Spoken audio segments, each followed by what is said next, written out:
ओम नमो भगवते वासुदेवाय। ओम नमो भगवते वासुदेवाय। ओम नमो भगवते वासुदेवाय। ओम अज्ञानतिमिरान्धस्य ज्ञानाञ्जनशलाकया चक्षुर्नमीलितं येन तस्मै श्रीगुरवे नमः। हे कृष्ण करुणा सिंधु दीनबंधु जगतपते गोपेश गोपिका कांत राधा कांत नमस्तुते। तप्त कांचन गौरांगी राधे वृंदावनेश्वरी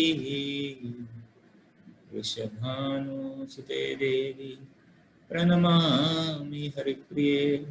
वाञ्छाकल्पतरुर्भिक्ष कृपा सिन्धुभ्य एव च पतितानां पावनेभ्यो वैष्णवेभ्यो नमो नमः। जय श्री कृष्ण चैतन्य प्रभु नित्यानंद श्री अद्वैत गदाधर श्रीवासादि गौरभक्तवृंद। हरे कृष्णा कृष्ण कृष्ण हरे हरे हरे राम राम राम हरे हरे। हरे कृष्ण। तो आज हम चर्चा करेंगे श्रीमद् भागवतम स्कंध 1 अध्याय 1 श्लोक संख्या 15। यत पाद संश्रयाश्रुत मुनयः प्रशमायना सद्यः पुनन्त्युपसृष्टा स्वरधन्यापो अनुसेवया। यत पाद संश्रयाश्रुत मुनयः प्रशमायना सद्यः पुनन्त्युपस्पृष्टाः स्वर्धन्यापो अनुसेवया। यदपाद संश्रयाश्रुत मुनयः प्रशमायनाः सद्यः पुनन्त्युपस्पृष्टाः स्वर्धन्यापो अनुसेवया। इसका अनुवाद इस प्रकार है। हे सूत गोस्वामी, जिन महान ऋषियों ने पूर्ण रूप से भगवान के चरण कमलों की शरण ग्रहण कर ली है, वे अपने संपर्क में आने वालों को तुरंत पवित्र कर देते हैं, जबकि गंगा जल दीर्घ काल तक उपयोग करने के बाद ही पवित्र कर पाता है। हरे कृष्ण। तो पिछली बार हम चर्चा कर रहे थे हरिनाम की महिमा का, हरिनाम की अगाध महिमा, और आज हम चर्चा कर रहे हैं हरिनाम लेने वालों की महिमा, मतलब भक्तों की महिमा। आज हम वैष्णव भक्तों की महिमा का यहाँ पर वर्णन कर रहे हैं, जो है सुखदेव गोस्वामी यहाँ पर। तो यह बहुत ही महत्वपूर्ण है। यहाँ पर भगवान की विशेष, भगवान के भक्तों की महिमा का यहाँ पर गुणगान किया जा रहा है, और गुणगान करते हुए कह रहे हैं यतपाद संश्रयाः। यतपाद मतलब जिसके चरण कमल, संश्रयाः मतलब शरणागत, तो जिसके चरण कमलों की शरण, जिसके चरण कमलों की अगर हम शरणागत हो जाएं सूत मुनयः प्रसमायनाः। हे सूत गोस्वामी, मुनयः बड़े बड़े मुनिगण ऋषिगण, प्रसमायनाः ऐसे ऋषिगण जो कि प्रसमायना का मतलब है परमेश्वर की भक्ति में जो लीन है। तो अगर ऐसे मुनिगण ऋषिगण भक्तगण जो कि परमेश्वर की भक्ति में लीन हैं, उनके अगर चरण कमलों की आश्रया पद आश्रया आश्रय लिया जाए तो कह रहे हैं सद्यः, सद्य मतलब तुरंत ही, तुरंत ही पुनंति, पुनंति मतलब पवित्र हो जाते हैं। तो तुरंत ही पवित्र हो जाते हैं। उपश्रिष्ठा, कैसे पवित्र हो जाते हैं? केवल संगति मात्र करने से। तो केवल संगति मात्र करने से जो है पूर्णतः पवित्र हो जाते हैं। स्वरधन्याः, स्वरधन्याः का मतलब होता है स्वरधुनी से बना है स्वरधुन्या। स्वरधुनी मतलब गंगा जी, माता गंगा, गंगा मैया। स्वरधुनी मतलब गंगा माता। स्वरधन्याः आपः, तो आपः मतलब जल, जल। तो स्वरधन्याः आपः अनुसेवया, तो जैसे गंगा का जो जल का अनुसेवया है, यानी उसका सेवन करने से, उसको उपयोग में लाने से, तो जब गंगा के जल का हम उपयोग करते हैं, बार बार सेवन करते हैं, तो पवित्रता आती है। लेकिन वो ही पवित्रता जो है केवल भगवत भक्तों की संगति करने से आ जाती है। यह साधु संग की महत्ता बता रहे हैं। प्रभुपाद तात्पर्य शुरुआत करते हैं, कहते हैं भगवान के शुद्ध भक्त पवित्र गंगा से भी अधिक शक्तिमान होते हैं। भगवान के शुद्ध भक्त पवित्र गंगा के जल से भी अधिक शक्तिमान होते हैं। जब कहते हैं जब गंगा जी का अवतरण पृथ्वी पर नहीं हुआ था, तो भगीरथ जी जो है गंगा जी को लाने के लिए तपस्या कर रहे थे, और उन्होंने तो सगर के 10,000 पुत्र थे जो कि श्राप के कारण भस्मीभूत हो गए थे, तो उनके उत्थान के लिए भगीरथ जी ने वो तपस्या कर रहे थे कि गंगा जी आएंगी तो उनका उद्धार होगा। तो जब भगीरथ जी ने प्रसन्न कर लिया, भगवान को प्रसन्न कर लिया, जो है गंगा जी को प्रसन्न कर लिया, ठीक है, तो तब भी जो गंगा जी जो है वो जाना नहीं चाहती थी एक्चुअली। तो उनका कहना था कि यह पृथ्वी लोक है, भौतिक जगत, इसमें इतने जो पापी गण हैं, वो पापी गण आएंगे और जल में स्नान करेंगे, और स्नान करने के बाद जो है उनका जो पाप है वह सब तो जल में रह जाएगा। वो तो स्वच्छ हो जाएंगे, लेकिन उनका जो पाप है वह सब धुल जाएगा गंगा में। तो उनको था कि जब ऐसे पापीगण जब स्नान करेंगे तो उनको तो इस तरह तो बहुत पाप जो है बढ़ जाएगा, बहुत वो मैली हो जाएंगी। तो भगवान ने इनको कहा, गंगा माता को, कि आप चिंता मत करिए, आप जाइए, क्योंकि आपके जल में कुछ पापी तो स्नान करेंगे ही, लेकिन भगवत भक्त जब आपके जल में स्नान करेंगे तो भगवत भक्त ऐसे हैं कि उनके स्नान करने से आप भी पवित्र हो जाएंगे। गंगा भी जो है वह पवित्र हो जाती है भगवत भक्त जब गंगा में स्नान करते हैं। तो ये भगवत भक्तों की ऐसी महिमा है।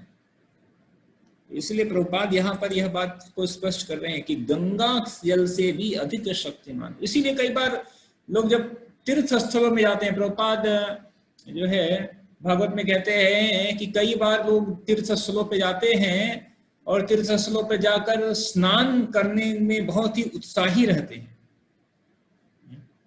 बहुत उत्साही रहते हैं। जैसे संगम हुआ, जाते हैं और वहां पर जाकर स्नान करते हैं, तो अच्छा है, जो है ऐसे पवित्र नदियों में स्नान करना चाहिए। लेकिन जब हम किसी तीर्थ स्थल पे जाते हैं तो वहां पर स्नान तो करना चाहिए, लेकिन स्नान के साथ अधिक महत्वपूर्ण है कि भगवान के पवित्र नामों का उच्चारण करना या साधु का संग करना, ये और अधिक महत्वपूर्ण है। नहीं तो केवल स्नान करने से, गए स्नान किया और जब बाहर निकला तो वो ऐसा कहते हैं कि जब कोई जाता है और स्नान करता है तो उसके पाप तो सब धुल जाते हैं, सारे पाप धुल जाते हैं, लेकिन वो सारे पाप जो है वो किनारे पर आकर इकट्ठे रहते हैं। और जैसे वो व्यक्ति वापस आता है फिर से वो उस तरह की पाप प्रवृत्ति में, वृत्ति में वो फिर से लग जाता है, भौतिक वृत्ति में लग जाता है, तो फिर से वो पाप कर्म करने लगता है। तो लेकिन जब कोई भगवत भक्तों की संगति करता है तो भगवत भक्त जो है उनको भक्ति में लगाते हैं, जो कि उनके पाप करने की वृत्ति को भी समाप्त कर सकती है, पाप करने की वृत्ति को समाप्त कर देती है। इसलिए यह भगवत भक्त जो है वह गंगा के जल से भी अधिक शक्तिमान है। मनुष्य गंगा जल के दीर्घकालीन प्रयोग से ही आध्यात्मिक लाभ पा सकता है, और ऐसा नहीं कि बस एक बार गए स्नान कर लिया, दीर्घकालीन तक गंगा जल का स्नान करना पड़ेगा, गंगा जल का सेवन करना पड़ेगा, तब जाकर उसको उच्च आध्यात्मिक लाभ की प्राप्ति होगी। किंतु भगवान के शुद्ध भक्त की कृपा से मनुष्य तुरंत ही पवित्र हो सकता है। भगवान की शुद्ध भक्त की कृपा से, इसीलिए चैतन्य चरितामृत में कहा गया ना, लव मात्र साधु संग सर्व सिद्धि होय। लव मात्र, थोड़ा सा भी अगर साधु का संग कर ले, क्षण भर का भी, तो वह भी जो है सर्व सिद्धि को प्रदान करने वाला है। भगवत गीता में कहा गया है कि चाहे कोई जन्म से शूद्र हो या स्त्री या वैश्य हो, वह भगवान के चरण कमलों की शरण ग्रहण कर सकता है और इस तरह वह भगवत धाम को वापस लौट सकता है। भगवत गीता में बताया गया कि कोई भी किसी भी स्थिति परिस्थिति में हो, वह भगवान के चरण कमलों की शरण ग्रहण कर सकता है और वह भगवत धाम भी जा सकता है। इसके लिए कोई ऐसा नहीं है कि ये व्यक्ति भगवत धाम नहीं जा सकता है, इसकी अक्षमता है, नहीं, कोई भी जा सकता है जिसने भगवान के चरण कमलों का आश्रय लिया। भगवान के चरण कमलों में शरण ग्रहण करने का अर्थ है शुद्ध भक्तों की शरण ग्रहण करना। Point to be noted, Prabhupada underline. Prabhupada क्या कर रहे हैं? भगवान के चरण कमलों में शरण ग्रहण करने का अर्थ है शुद्ध भक्तों की शरण ग्रहण करना। अगर कोई भगवान की शरण ग्रहण करना चाहता है तो इसका मतलब है कि उसे शुद्ध भक्तों की भी शरण को ग्रहण करना पड़ेगा। कोई ये नहीं कह सकता कि नहीं, मैं केवल भगवान, मुझे और किसी से क्या मतलब, मैं और मेरे भगवान, इंटरमीडिएट मेरे को नहीं चाहिए। ठीक है, तो यह संभव नहीं। भगवान को जो है जाने का रास्ता जो है भगवत भक्तों की शरण से ही होकर गुजरता है। और वास्तविक, यह वास्तविकता है, यह वास्तविकता है। और कहते हैं कि अगर जो एक व्यक्ति जो सीधे भगवान को की सेवा करता है और एक व्यक्ति जो भगवान के भक्तों की सेवा करता है। एक व्यक्ति भगवान की सेवा कर रहा है, एक भागवत भक्तों की सेवा कर रहा है। कह रहे हैं कि जो भागवत भक्तों की सेवा कर रहा है वो अधिक सुरक्षित है। वास्तविक जो भक्त है वह ऐसा, भगवान तो दयालु है ही, लेकिन भक्त जो है वह भगवान से भी दयालु है। भक्त जो है भगवान से भी अधिक दयालु है। इसीलिए जब भागवत भक्तों की जो सेवा करते हैं तो उस सेवा से भगवान भी प्रसन्न हो जाते हैं।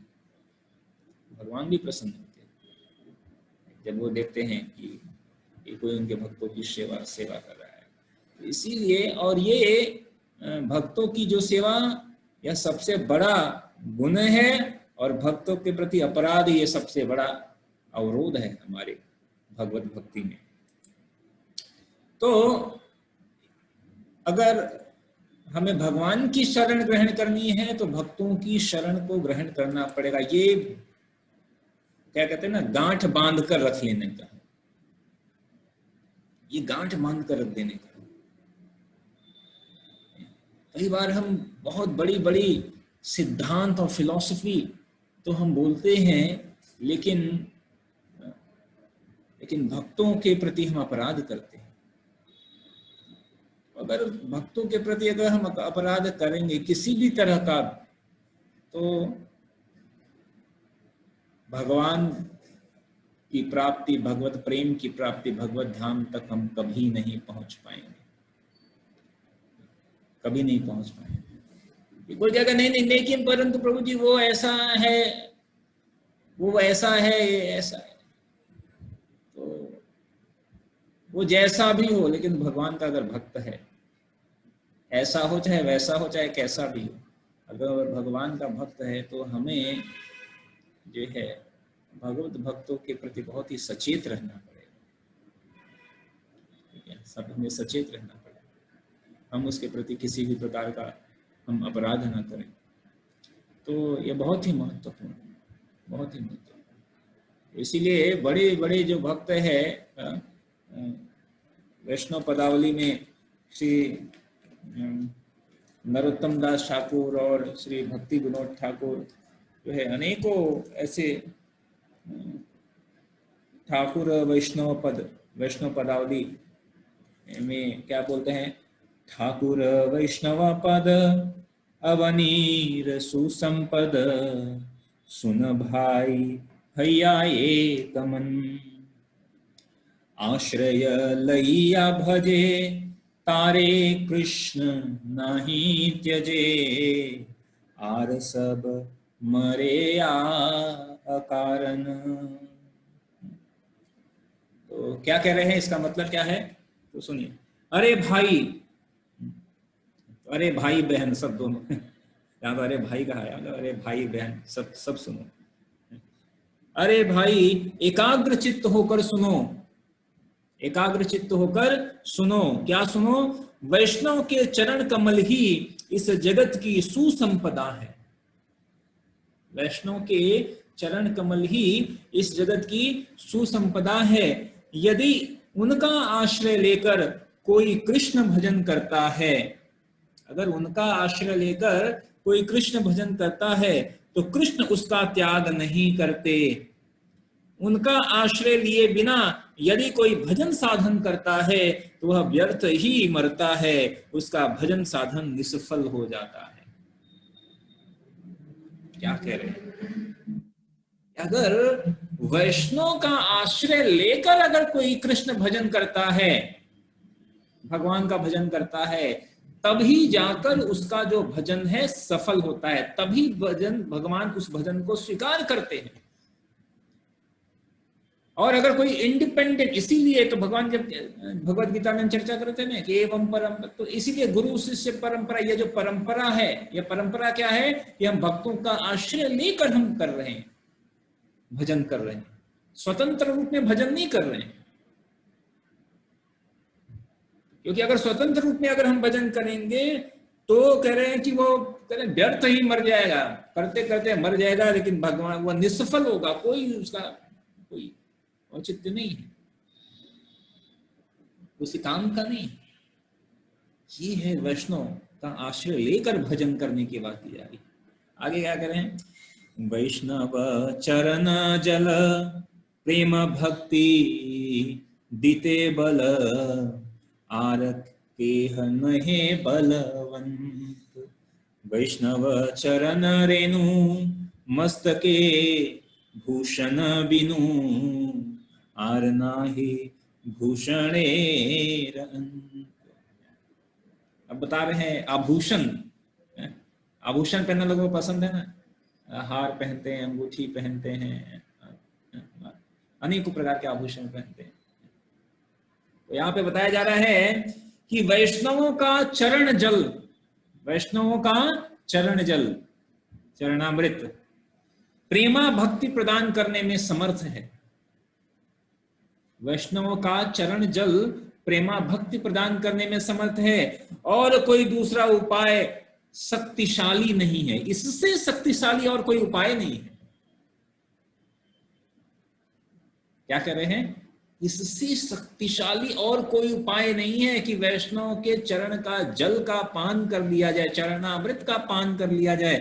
वैष्णव की चरण रज ही मस्तक का भूषण है। वैष्णव की जो चरण रज है कहां धारण करेंगे? मस्तक पर धारण करनी चाहिए। यह आभूषण है, वैष्णव का आभूषण है। और सब अनंत भूषण, बाकी के जितने भी आभूषण हैं सब व्यर्थ हैं। सारे आभूषण व्यर्थ हैं। कौन सा आभूषण करना चाहिए? वैष्णव की चरण रज का सर पे धारण करना, ये वास्तविक आभूषण है, ये वास्तविक आभूषण है। और क्या होता है? तीर्थ जल पवित्र गुणे लिखिया छी पुराणे ये सब भक्तिर प्रवंचन। वैष्णवेर पादोदक सम नहे ये सब याते है वांछित पूरन। और क्या कह रहे हैं कि पुराणों में तीर्थों के जल को पवित्र बताया गया है। पुराणों में तीर्थों के जल को पवित्र बताया गया है, परंतु भक्ति के लिए यह सब प्रवंचन मात्र है। क्या करें कि जो तीर्थ जल है, जो पुराणों में बताया गया है कि यह ऐसा है, बहुत करें कि ये सारे भक्ति के लिए ये सब प्रवंचन मात्र हैं। लेकिन वास्तविक क्या है? क्योंकि वैष्णव के चरण जल से तीर्थ जल की कोई तुलना है ही नहीं। वैष्णव के चरण जल से तीर्थ के जल की कोई तुलना नहीं है। अतः इसका पान करने मात्र से सारे मनोभिष्टों की पूर्ति होती है। क्या बात है? वैष्णव के चरण जल से तीर्थ के चरण जल की तुलना नहीं कर सकते कि ये इसके बराबर, इससे नहीं। एक होता है कि तुलना है तो तुलना करें, ये अच्छा है या वो अच्छा है, तुलना ही नहीं है। दोनों में तुलना की नहीं जा सकती। और लास्ट में कह रहे हैं वैष्णवेर संगीते मन आनंदित अनुक्षण सदा है कृष्ण पर संग। दीन नरोत्तम का दे हिय धैर्य नहीं बांधे मोर दशा के न है लभंग। नरोत्तम दास ठाकुर का यह वैष्णव ठाकुर वैष्णव पद नाम से यह है। नरोत्तम दास ठाकुर क्या कहते लास्ट में कि वैष्णवों के संग में सदैव कृष्ण कथा की चर्चा होती है। वैष्णवों के संग में सदैव कृष्ण कथा की चर्चा होती है, जिससे मन सर्वदा आनंदित रहता है। श्री नरोत्तम दास ठाकुर रोते हुए कहते हैं कि ये स्थितियां क्यों नहीं प्राप्त हुई, मेरे धैर्य की सीमा टूट रही है। नरोत्तम दास ठाकुर रो रहे हैं। नरोत्तम दास ठाकुर रो रहे हैं। और क्यों रो रहे हैं? वो कह रहे हैं कि ये मेरे को ये परिस्थिति की प्राप्ति क्यों नहीं हुई। कौन सी परिस्थिति की? कि मैं वैष्णवों के संघ में रहूं, सदा वैष्णवों के संघ में रहूं। कोई ऐसा क्षण न हो कि मुझे वैष्णवों से दूर होना पड़े। वैष्णव के चरण रज को धारण करूं, वैष्णव के चरण जल को मैं का पान करूं। ऐसी परिस्थिति क्यों मुझे प्राप्त नहीं हो पा रही है? इसके लिए नरोत्तम दास ठाकुर जो है रो रहे हैं। नरोत्तम दास ठाकुर रो रहे हैं, कह रहे हैं मेरे धैर्य की मेरा धैर्य छूट रहा है, भगवान से कह रहे मेरा धैर्य छूट रहा है, कृपा करके मुझे वैष्णव के संग को प्रदान करिए। ठीक है, ये नरोत्तम दास ठाकुर कह रहे हैं, परम वैष्णव है, शुद्ध भक्त, और वो वास्तविकता जानते हैं कितना महत्वपूर्ण है वैष्णव का संग। प्रभुपाद आगे कह रहे हैं कि जिन शुद्ध भक्तों का एकमात्र कार्य भगवान की सेवा करना है वे प्रभुपाद तथा विष्णुपाद कहलाते हैं। जो ऐसे भक्तों के भगवान के चरण कमलों के प्रतिनिधि होने का द्योतक है। हम कहते हैं ना प्रभुपाद, इनका नाम है, उनका तो नाम है अभय चरणारविंद, ऐसे इनका नाम अभय था, फिर अभय चरणारविंद। भक्ति वेदांत तो एक टाइटल है, भक्ति वेदांत एक टाइटल मिला है इनको, भक्ति वेदांत स्वामी का। और प्रभुपाद क्यों कहते हैं, तो यहाँ पर जो है खुद तात्पर्य में खुद प्रभुपाद बता रहे हैं कि प्रभुपाद का मतलब क्या होता है, प्रभुपाद या विष्णुपाद। जैसे कई बार हम जब जय ध्वनि करते हैं तो उसमें बोलते हैं जय ओम विष्णुपाद, जय ओम विष्णुपाद। जब जय ध्वनि करते हैं तो हम उस समय भी बोलते हैं जय ओम विष्णुपाद परमहंस परिव्रजकाचार्य अस्तरोत्तर से, ऐसा। तो जब विष्णुपाद या जो प्रभुपाद है, विष्णुपाद या प्रभुपाद का मतलब होता है कि जो ऐसे भक्तों के भगवान के चरण कमलों के मतलब यह उन भक्तों के लिए यह सूचक प्रयुक्त किया जाता है जो भगवान के चरण कमलों के प्रतिनिधि हैं,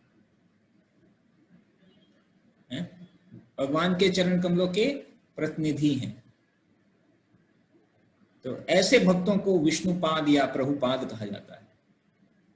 तो प्रभुपाद हैं हमारे अभय चरणारविंद भक्ति वेदांत स्वामी, उनको भी हम प्रभुपाद बोलते हैं, क्योंकि या विष्णुपाद या प्रभुपाद जो कि भगवान के चरण कमलों के वो प्रतिनिधि हैं। वो क्या करते हैं कि भगवान के चरण कमलों तक हमें पहुंचा सकते हैं, क्योंकि क्या कहते हैं ना, प्रतिनिधि इज एम्बेसडर हैं, वो प्रतिनिधि हैं।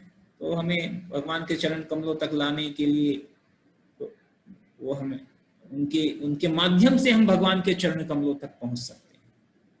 तो ऐसे भक्तों को प्रभुपाद या विष्णुपाद कहा जाता है।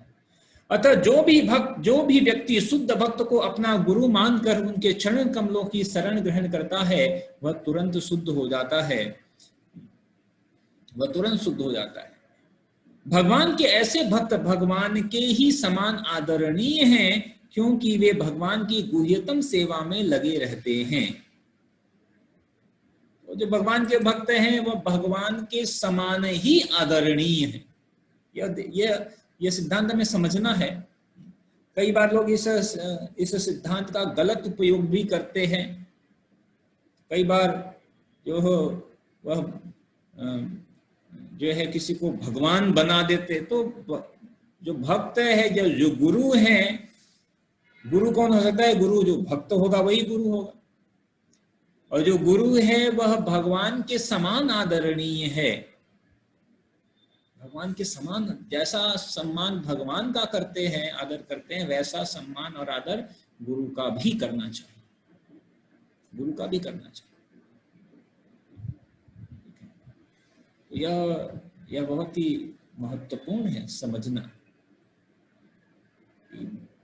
यह है साक्षात धरित्वेन समस्त शास्त्रे उक्तस्तथा भायते, गुरुवासक में बोलते हैं। तो जो भगवान के साक्षात प्रतिनिधि हैं यह जो गुरु है, और इसलिए क्योंकि वे भगवान की गुह्यतम सेवा में लगे रहते हैं और वे उन पतित आत्माओं को इस भवसागर से उद्धार कराते हैं जिन्हें भगवान अपने धाम में वापस बुलाना चाहते हैं।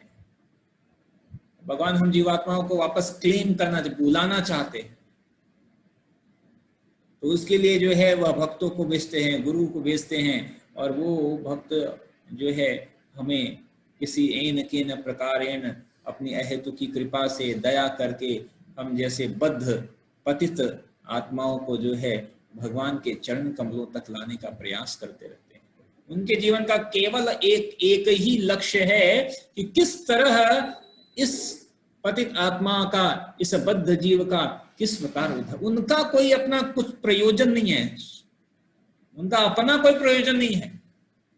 उनका केवल एक ही प्रयोजन क्या है, ये जो संसार में फंसे हुए जो जीव है, जो इतने जो है कष्ट झेल रहे हैं, अनेकों प्रकारों से, हर प्रकारों से कष्ट झेल रहे हैं, संघर्ष कर रहे हैं, इनको किस तरह इस भाव सागर से निकालकर इनको किस प्रकार से इनका उद्धार किया जाए, यही एकमात्र लक्ष्य होता है।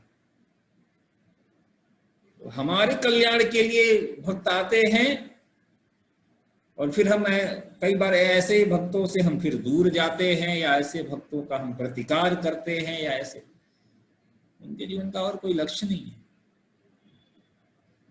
तो इसलिए बहुत, अगर हमें भक्तों की संगति मिली है तो बहुत हमें सचेत, बहुत ही सौभाग्यशाली हम हैं, ऐसा हमें समझना चाहिए। शास्त्रों के अनुसार ऐसे शुद्ध भक्तों को तो उपप्रभु कहा जाता है। जैसे प्रभु है ना, जैसे होता है कोई पद होता है, तो उस पद से का एक नीचे उप पद होता है। जैसे कमिश्नर है या पुलिस है तो उप पुलिस उप कमिश्नर भी होता है, जैसे डेप्टी। तो भक्तों को क्या कहा है, उप प्रभु कहा जाता है। शुद्ध भक्त का निष्ठावान शिष्य अपने गुरु को भगवान के तुल्य मानता है, किंतु अपने आप को भगवान के दासों का भी दास समझता है। यही शुद्ध भक्ति का मार्ग है। तो गुरु को भगवान के तुल्य समझता है और अपने आप को दास दासानुदास, अपने आप को दास दास के दासों का दास ऐसा समझता है। तो हम क्या हैं, दासों के दास, और सामने वाला क्या है, प्रभु स्वामी। तो भक्तों को जो है स्वामी और अपने आप को दासों के दासों का दास, यह भावना, यह वास्तविक भावना है, ऐसा हमें समझना चाहिए। तो कहने का मतलब है कि जो भक्त है, या भक्त की बहुत बड़ी महिमा है, बहुत महिमा है। तो यह, और बिना भक्तों के माध्यम से, बिना भक्तों का आश्रय ग्रहण किए बिना भगवान के आश्रय या भगवान का शरण का आश्रय, चरण का आश्रय हम ले नहीं पाएंगे, ले नहीं सकते, भगवान प्रसन्न नहीं होते। तो इसलिए हमें ये हमारे जीवन का एक लक्ष्य, एकमात्र लक्ष्य होना चाहिए कि किस प्रकार बस भक्तों का हम सेवा करें, किस प्रकार भक्तों को प्रसन्न रखें, किसी प्रकार से भक्तों का अपराध न करें। और इस प्रकार जब हम बिना अपराध, जब भगवान के नाम का श्रवण कीर्तन करते रहेंगे, भक्तों की सेवा करते हुए, तो फिर और सदा भक्तों के संग में रहें, तो इस तरह वास्तविक हमारे, यही कह सकते हैं हमारे जीवन की सफलता होगी। ठीक है, हरे कृष्ण। समय तो समाप्त हो गया। यही कोई प्रश्न है ले सकते हैं।